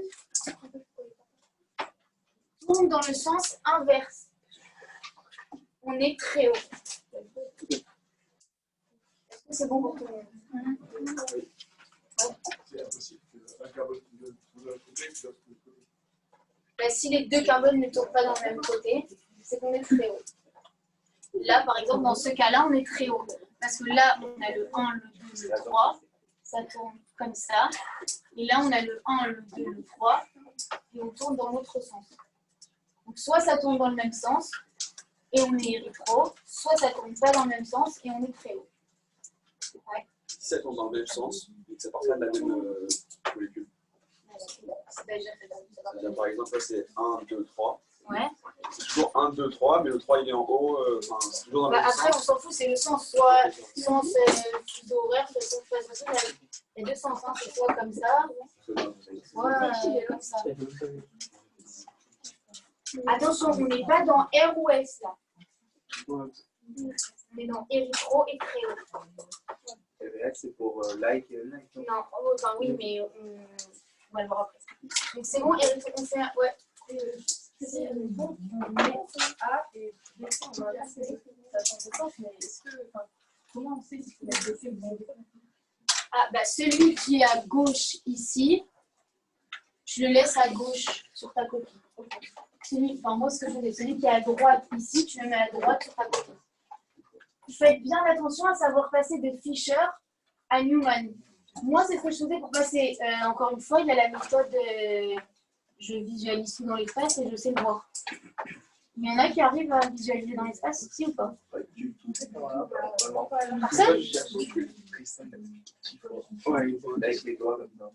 Ah bah, moi aussi j'étais avec mes stylos comme ça et après il y a ça.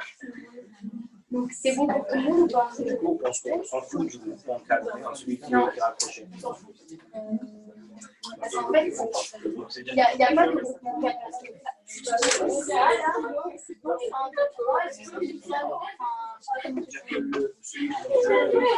Écoutez s'il vous plaît, parce que vous pouvez avoir les mêmes questions. Par rapport au C qui est en noir là, le groupement C en rouge avec E, D et F, il ne pourra jamais être plus gros que A, B ou C. Il ne pourra jamais être plus gros que A, B ou C. Non, non, tu numérotes que avec les, en fonction des 3 là. Mais ce qu'on vous avait expliqué, parce que ça vous m'avez dit que vous l'avez déjà fait, c'est ça? Oui. Comment vous faisiez? On vous faisait regarder ici directement? C'était le premier carbone, on faisait 2R, 3R. Ça, on faisait 2R. Mais après, oui, on a fait aussi avec 2R. Ah non, mais parce que ça, c'est pour like. Ah, c'est ça la connect? Non.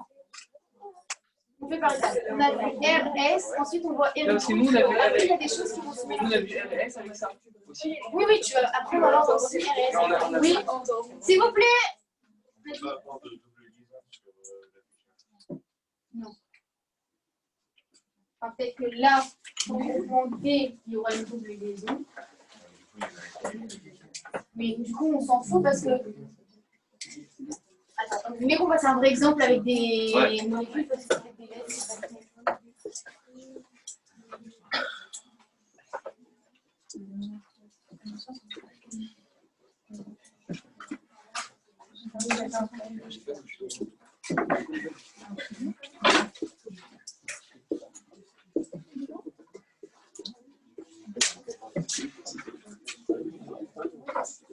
Là, on s'en fout, j'ai mis les mêmes pigments sur les deux carbones. De toute façon, la plupart du temps, vous allez avoir des OH, des OH, des DH, des DH. Ok, alors qu'est-ce qu'on fait? On fait nos deux Y.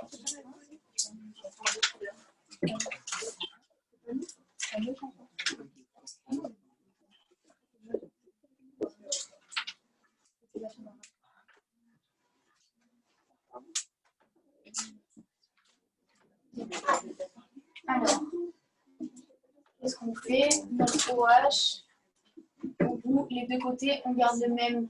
Ce qui est à gauche, on le laisse à gauche. Ce qui est à droite, on le laisse à droite.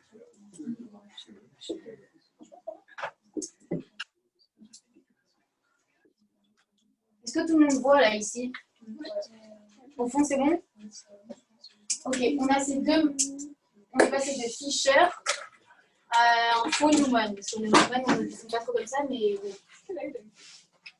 Une fois qu'on a fait ça, qu'est-ce qu'on fait? On numérote. On va numéroter.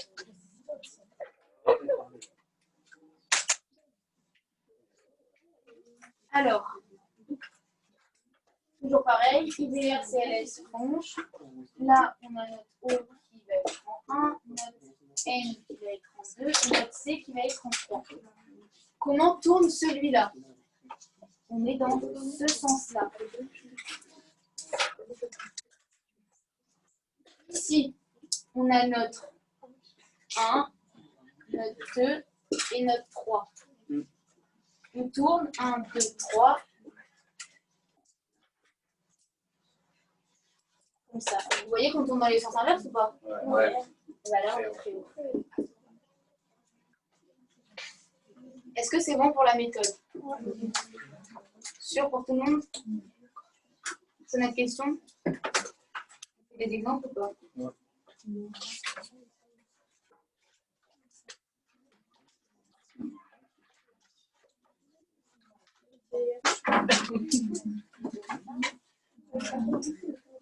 Je peux passer ou pas?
Merci. C'est possible s'il y avait. Non, du coup, c'est pas possible, c'est pas un carbone asymétrique, donc du coup, on peut pas avoir. Bonjour.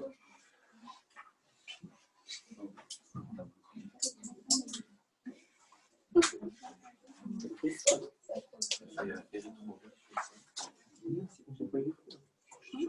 fait érythro ou on fait RS? Érythro. Tu peux pas faire. Non. Hein, si, tu peux faire RS, mais là, on fait pas RS, on fait érythro très haut. On va faire un peu RS avec ça. Tu peux, oui, mais ça va pas être du tout présenté comme ça. Pour le RS, On a eu dans les QCM, c'est comme ça avec est-ce que c'est R ou S? C'est 2R, 3S. tu peux, mais non. Après, tu verras comme ça les like and like, tu vas voir si c'est RS, SR, RR, RR. Il faut voir like, on va voir après. Mais là, ce que je vous montre, c'est ce qui tombe au concours. Moi, personnellement, si je vous fais des QCM, je ne vous ferai pas des trucs qui ne vont pas tomber au concours pour vous faire passer de, par exemple, en Fisher, pour me déterminer si c'est R ou S. Ou, enfin, si moi je vous fais des QCM, je vous utiliserai exactement la même nomenclature que ce qu'il y a au concours. Au concours, Juste, quand tu dis anal, série de QCM, c'est pareil? Ah non, anal, c'est pas comme Oui, QCM. pour s'entraîner, c'est pareil en chimie organique. Oui, c'est pareil, sauf qu'il faut vraiment avoir en tête que les gens qui vous font des QCM ou des écuries, c'est des gens comme moi quoi, qui ont passé le concours cette année ou après. Donc, c'est pas les profs. Donc, le but d'un QCM, c'est de vraiment voir si on connaît son cours, de vraiment... c'est de se rapprocher au maximum du concours. Mais après, on va être obligé entre guillemets, de vous faire des pièges qui ne tomberont pas forcément au concours. Par exemple... plein de fois en QCM, on va vous dire, en QCM écurie fait par des tuteurs, cocher les réponses fausses. Moi, je ne le ferai jamais ça. Parce qu'au concours, encore moins en chimie orga ou dans des trucs, il n'y a pas de cocher les réponses fausses. C'est pas ça l'idée, je crois. Hein? C'est pas Ils disent que c'est tombé, mais ce n'est pas tombé. C'est tombé dans l'item, la prof avait dit, parmi les réponses suivantes, par exemple, je sais pas, c'était en psycho, donc par exemple, parmi les items suivants, lesquels ne sont pas des items qui concernent la théorie truc. Et c'est pas cocher les réponses fausses. L'item de la question, c'était qu'est-ce qui n'est pas truc. C'était pas cocher les réponses fausses. Donc l'item était... Donc après, vous allez voir deux types de tuteurs, on va dire. Mais c'est très bien d'avoir des... ça permet de bien savoir comment appréhender le sujet quand vous avez des pièges un peu méchants dans des écuries. Parce qu'au concours, encore une fois, on s'appuie sur les annales, mais on ne sait jamais ce qui va tomber le jour J. Est-ce que c'est bon pour les exemples ou pas? On les fait? Quelqu'un veut les faire? Personne? Se lance? C'est Eric Roux. Alors, pareil. Tout le monde voit si j'écris en bas ou pas? Bon, j'écris là alors. On a nos deux Y. On met le OH, le NH2, CR, CH3, Cl, COH. Toujours pareil, on numérote. 1, 2, 3. Là, on tourne comme ça.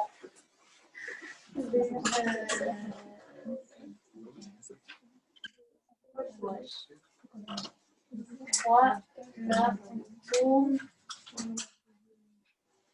Là, on est dans le sens inverse des éléments, là, dans le sens des éléments. Donc, on est très haut.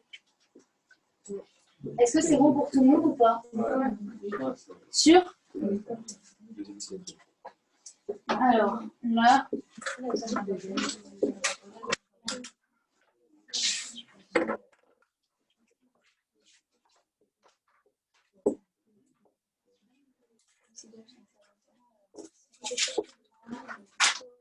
vous voyez ici ou pas? Ouais. Alors, je le fais en orange pour le rouge. Ici. Donc là, vous avez votre OH, OH. C'est H5.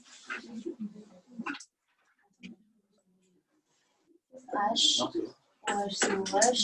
OH, c'est de H5, c'est H3. Alors, on numérote. 1, Là, qui peut me dire qui est prioritaire entre C2H5 et CH3? Ok, très bien. 2, 3. Et là, 1, 2. Alors, là, on est dans le sens des aiguilles du monde. Et là, on est dans le sens des aiguilles du monde. Donc, on est érythro. Est-ce que c'est bon pour tout le monde? Ouais. Parce que le CH3, il n'est pas prioritaire sur C2. C'est bon? Est-ce que c'est bon pour tout le monde?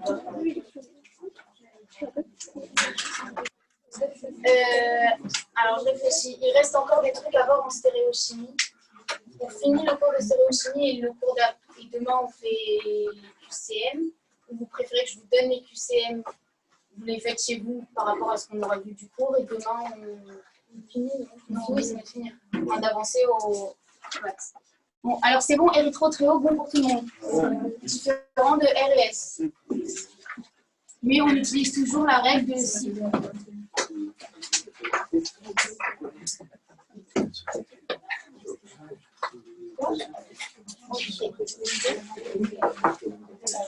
Alors maintenant, il y a autre chose. Ça ne compte pas souvent, mais c'est dans le cours. Donc, il vaut mieux que vous le sachiez. Déterminer si une molécule est D ou L. Alors là, on est en Fischer. Donc, on va être comme ça. Là, on a notre carbone numéro 1 et là, on a notre carbone numéro 2. Que c'est bon pour tout le monde. RS, on a fait RS, érythro très haut. Et maintenant, il y a D ou L. Alors, on est en Fischer. On regarde, donc on a Fischer 2 carbone asymétrique. On regarde le deuxième carbone asymétrique. Donc, sur celui-là, on va se concentrer que sur cette partie-là. Ouais, le carbone numéro 1 là, et le carbone numéro 2 en bas. Sur ce carbone, on regarde où se place le groupement prioritaire. Entre là et là. Il ne sera pas là, hein, du coup, il sera là ou là. S'il est à droite, on est D. S'il est à gauche, on est L. L pour l'Est. On est D droite. C'est bon? C'est pas très compliqué. Si les molécules avec 3 carbones, c'est le deuxième ou c'est le troisième? Je crois que c'est le troisième. Et là, c'est le troisième carbone que tu as fait. Oui, en fait, il y en a 3 là, de carbone. Enfin, non, ça dépend ce que tu as là. Mais si là, par exemple, tu as un CH3, c'est le carbone asymétrique. Il n'y a pas de ça là. Enfin, j'ai jamais vu. Oui, non, tu peux avoir ça. J'ai vu un truc. Je pense que c'est le plus bas. Il faut que je vérifie, mais il me semble que c'est ça. C'est le dernier de la chaîne. Oui, c'est le dernier d'achat. Parce que tu peux avoir un carbone là, sauf qu'il n'était pas asymétrique. Est-ce que c'est bon?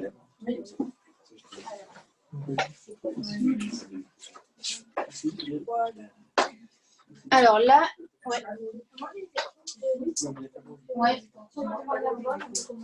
Attends, excuse-moi, vous pouvez écouter juste la question parce que j'en vois pas. Dis-moi. Sur un 3 carbone, on peut comment on veut il y a toujours 2 carbones dans l'érythro parce que tu compares 2 si ça tourne dans le même sens ou pas dans le même sens.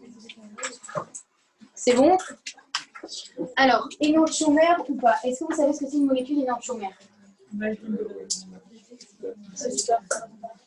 Qui se superpose ou qui se superpose?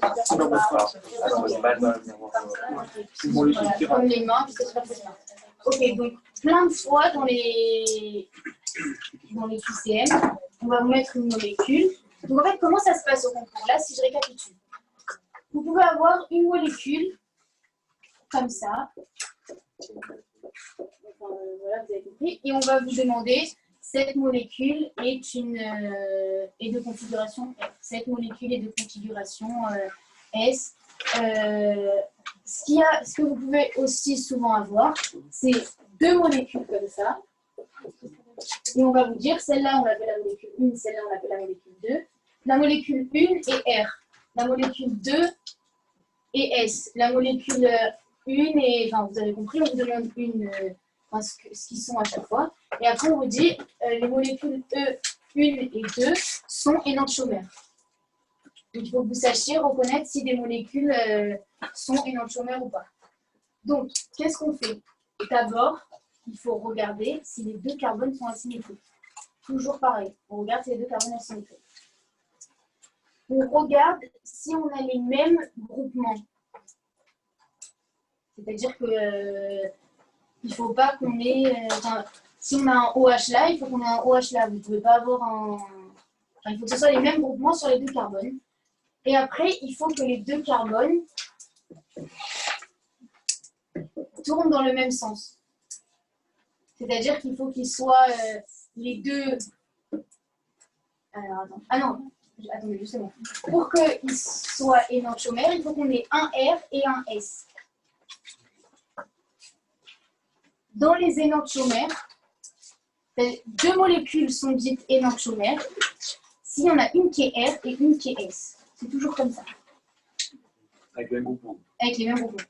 S'il y a deux molécules, bien sûr, avant les trois étapes, on regarde si les carbones sont asymétriques, on regarde si les groupements sont les mêmes, et ensuite on fait R et S. Dans un couple d'énantiomères, il y a toujours un R et un S. Parce que, en fait, si vous avez deux S, c'est que la molécule, c'est la même.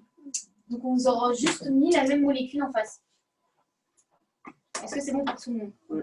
Et ne vous dites pas, ouais, c'est bon, ils ne sont pas placés au même endroit, les éléments, c'est qu'il y en a un R, un S. Non, non, parce que comme vous avez vu, dans le troisième cas, des fois, il faut échanger ou il faut faire l'inverse. Donc, vous faites le vrai R ou S. C'est bon? C'est bon pour tout le monde ou pas? Donc, déterminer si deux molécules sont énantiomères. On regarde si c'est des carbones asymétriques, que ce soit les mêmes groupements, vraiment regardez que ce soit les mêmes groupements, ne foncez pas directement en vous disant allez je fais le R ou le S, parce que des fois c'est pas du tout les deux molécules qui ne portent pas du tout les mêmes groupements. Donc s'ils ne portent pas les mêmes groupements, l'item est faux. Le couple de molécules n'est pas énantiomère. Une fois qu'on a vérifié s'ils avaient les mêmes groupements, on regarde si c'est R ou S. Et rappelez-vous, un couple d'énantiomères, on a toujours un R et un S. Parce que 2 R, c'est juste la même molécule qu'on vous a écrite à côté. 2 S, c'est pareil. Toujours un R et un S. C'est bon pour tout le monde? Et là, je vous ai marqué, c'est une petite notion de cours, dans les mélanges racémiques, la lumière n'est pas déviée. C'est un point du cours qui tombe souvent en QCM. Et à droite.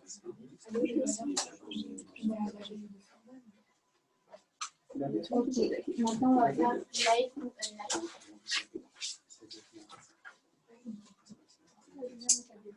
Ouais, Juste dans la diapo avant, vous avez écrit toujours une molécule plus, moins. Ah oui. Alors, parce que dans un mélange racémique, on a deux molécules. Une molécule, soit elle dévie la lumière à droite, soit elle dévie. Alors, on va passer à la diapo. Lévogir ou dextrogir. Une molécule, soit elle dévie la lumière à droite, soit elle la dévie à gauche.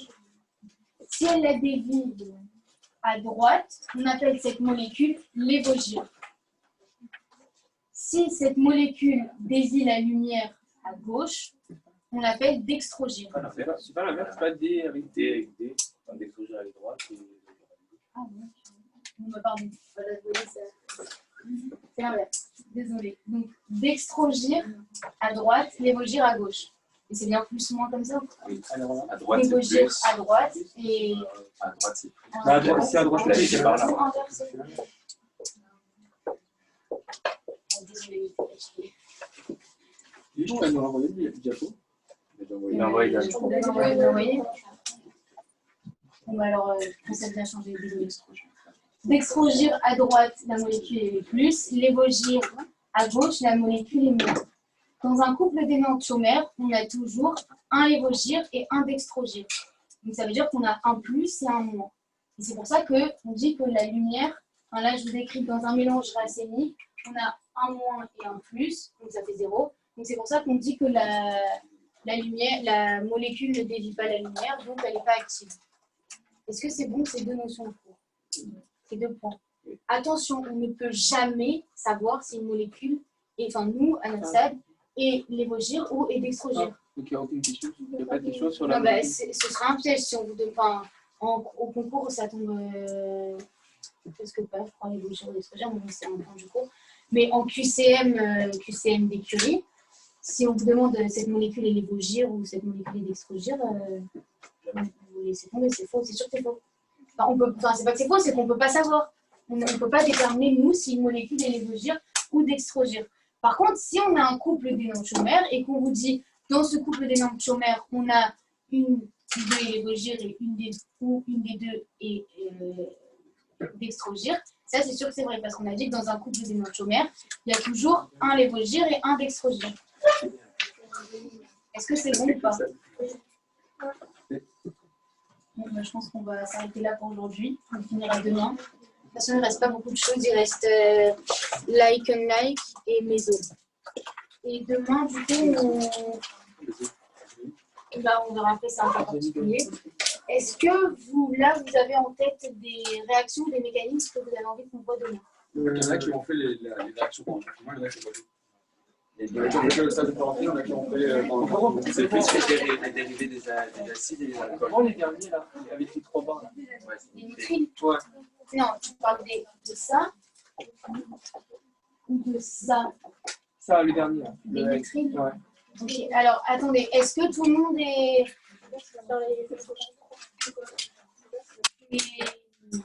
Pour les questions de enfin, pour ce que vous voulez, que je vous explique plus en détail dans les réactions.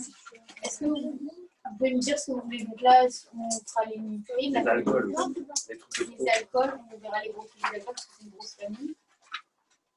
D'autres? Les mécanismes Markov-Nikov, Karash, est-ce que vous savez où on place les trucs et tout? On l'avait fait avec les produits physiques. C'est bon? Non? Dans certaines réactions, pour placer des composés, on utilise Karash ou Markov-Nikov. C'est-à-dire que par exemple, quand tu as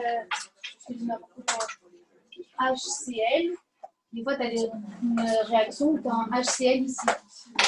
Et en fait, pour savoir où tu mets le H et où tu mets le Cl, par exemple le carbone, ben, ça dépend des réactions. Il y a des fois où tu vas utiliser Markov-Nikov, il y a des fois où tu vas utiliser Karash.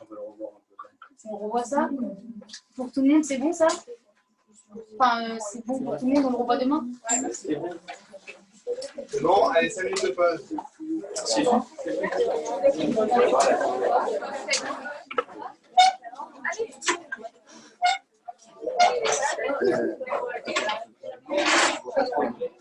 pas si ça va voir. T'as vu là, tu nous as dit on met à gauche ce qui est à gauche, à droite ce qui est à gauche. Mais du coup, moi, si je fais le Y à l'envers, comme ça, du coup, ça je le mets en haut, ça à gauche. Là. Parce que je le fais dans le même sens. C'est pareil parce qu'au lieu d'avoir comme ça, tu l'as mis comme ça. Ouais, mais après, dès que je le tourne, c'est pas pareil que là. Tu trouves pas pareil? Non. Parce que je pense que si tu mets le Y à l'envers, il faut que tu mettes les deux Y à l'envers. Si tu mets le Y. Parce que je vois ce que tu veux dire. Tu veux que la pointe, elle soit du même côté que ce que tu as là. Oui, voilà, comme ça, c'est plus facile, je sais où mettre. Et ensuite, je tourne ce Y. Et du coup, mes deux Y vont être pareils. Bah, oui, celui-là, tu le mets en bas. En fait, là, celle-là, je l'ai tournée. Ouais, j'ai compris. Tu la remets à l'endroit. Une fois que tu as placé ton truc, tu refais ton Y. À l'endroit, voilà. Je le tourne. Et du coup, ça me donne ça et ça. Ça c'est la partie rouge. C'est pas refait, c'est ça. Ok. Et est-ce que c'est exactement pareil? Tu trouves la même chose quand tu le fais ou pas? Non, je trouve hérito. Ça tourne de l'autre sens, là. Ici, ça tourne pareil parce que j'ai rien changé. Mais là, dès que je fais le Y à l'envers et que je tourne, et ben, ça tourne de l'autre sens. Donc, ça veut dire que tu trouves très haut alors qu'elle est rétro. Ouais, voilà. Ok, on va le refaire. Je pense que tu vas perdre du temps et tu vas t'embrouiller si tu changes la forme des Y. Ok, donc là, garde vraiment. Dis-toi que ce qui est en bout, de toute façon, tu es obligé de le mettre au bout dans ton Y. Tu es obligé. Parce que là, tu as vraiment les côtés. Oui. Parce que là, tu as vraiment les côtés. ok.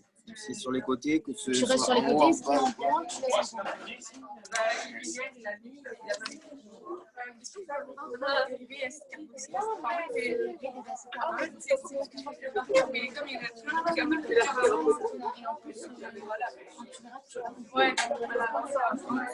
Je vais écrire.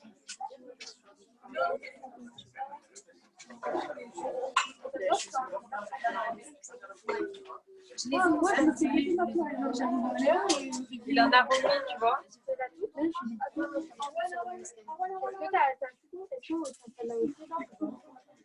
Non, je peux t'envoyer ça si tu veux. Mais il faut pas les transférer. C'est personnel. Ah oui.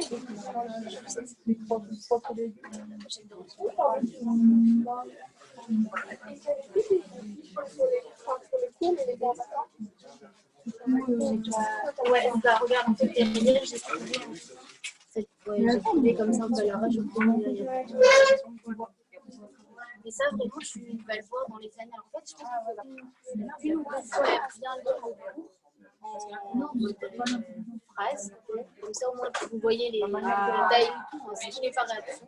Et c'est ça qui vous motive. Parce que les réactions, vous avez justement montré la c'est vrai que c'est ça. Tu n'es pas comme ça.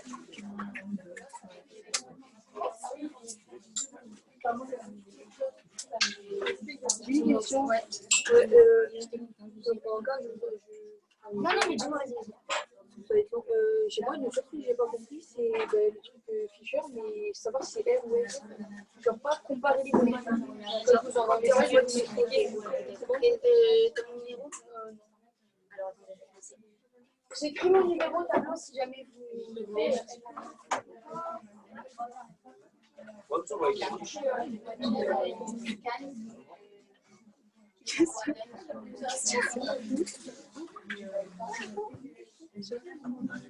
Il y a d'autres questions. C'est bon, merci.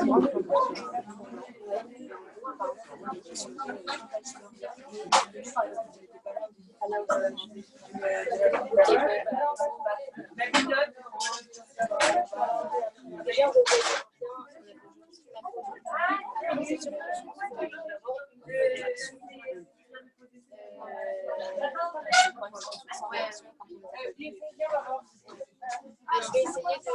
Ouais, je vois. Attends. Oui, j'ai compris.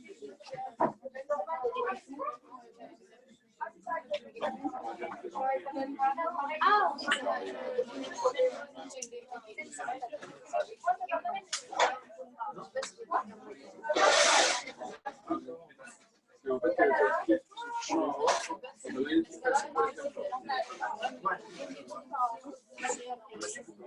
C'est pas chiant. Moi, par exemple, un gamin, un facteur avec on demande, en gros, t'expliques comment lui, on va voir les moyens de changer.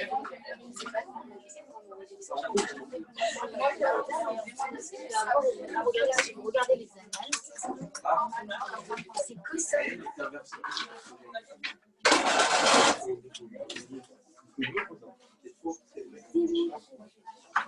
C'est vraiment des trucs. J'ai encore des choses, vraiment, il faut les connaître parce que ça peut nous aider. Regarde, tu vois, il n'y a pas de. J'ai fait toutes les annales, je crois que je n'ai jamais tombé sur un fichier. Un bon là, c'est rare. C'est que des réactions, des molécules comme ça.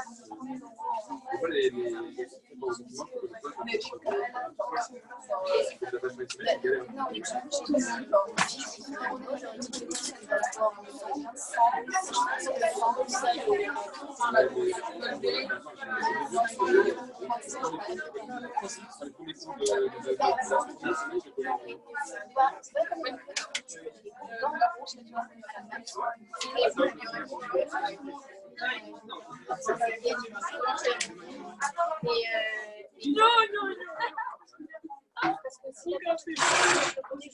Allez, on y va.